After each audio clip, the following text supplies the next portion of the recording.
It was supposed to be a peaceful getaway, a weekend on a small, remote island to escape the stresses of everyday life. No phone service, no emails, just nature and me. I had rented a small cabin by the beach, tucked away on the far side of the island, with nothing but the sound of the waves crashing against the shore and the occasional call of a seabird. I had been looking forward to this escape for months.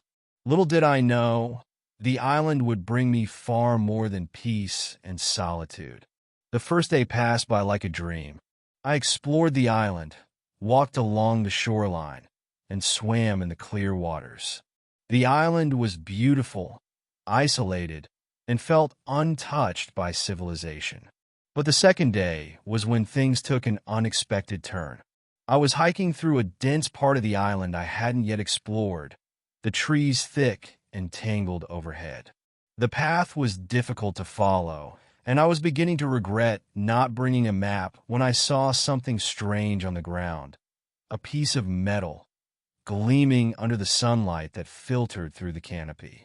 My curiosity got the better of me, and I knelt down to examine it. It wasn't from anything I recognized.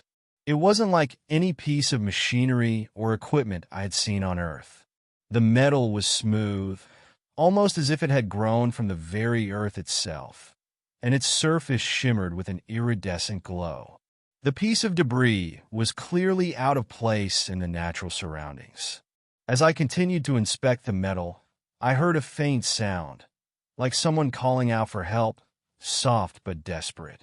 My heart raced as I pushed forward through the trees, following the sound. After a few minutes, I broke through the dense brush and found her. She was lying against a large boulder near a small creek, her body weakened and bruised.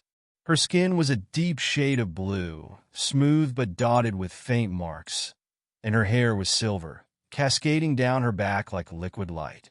Her eyes were closed, but she was still breathing, though barely. She didn't look like anyone I had ever seen before. She looked otherworldly. I rushed to her side. "Hey, are you okay?" I asked, my voice filled with panic. Her breathing was shallow, and her skin was cold to the touch. She opened her eyes slowly, her gaze locking onto mine with an intensity that made me freeze. Her eyes glowed faintly, and for a moment, I was sure I had crossed some boundary, stepping into something I couldn't understand. You're not from here," she said, her voice weak but clear. It was an accent unlike any I had ever heard, low, melodic, and somehow ancient. "No, I'm not," I said, trying to remain calm, despite the overwhelming shock of finding her there. "What happened? Are you hurt?" I was in an accident," she explained, her voice faltering. "My ship," she struggled to sit up but winced in pain. "It crashed.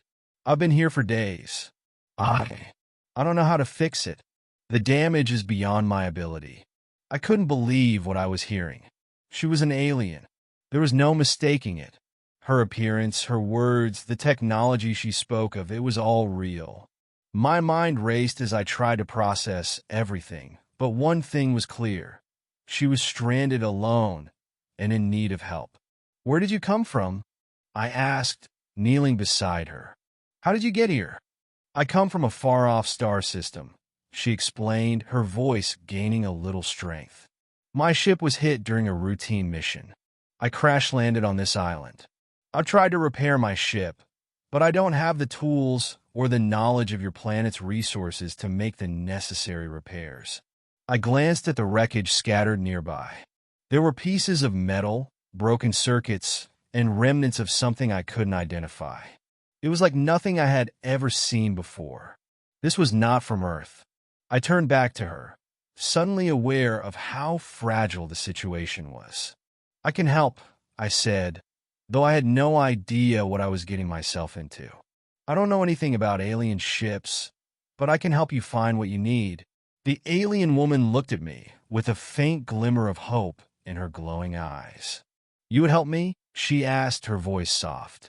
"Of course," I said, though I wasn't sure how I would do it. "We'll figure it out." Over the next few days, we worked together. I did my best to find the pieces of her ship that were salvageable, using tools and makeshift materials from the island.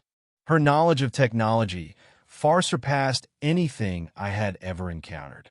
She showed me how to rewire parts of the ship, how to use resources from the island to substitute for the materials she had lost. Her alien tech was far more advanced than anything Earth had, but with her guidance, I started to understand how it all worked.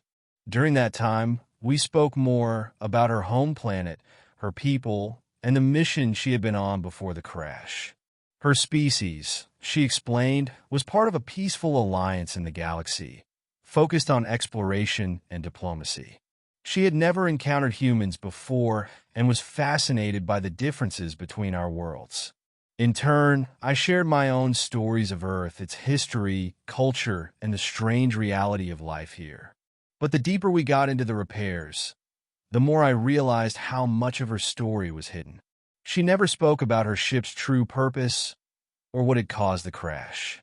She avoided those questions, but there were moments when I could see the weight of something dark in her eyes.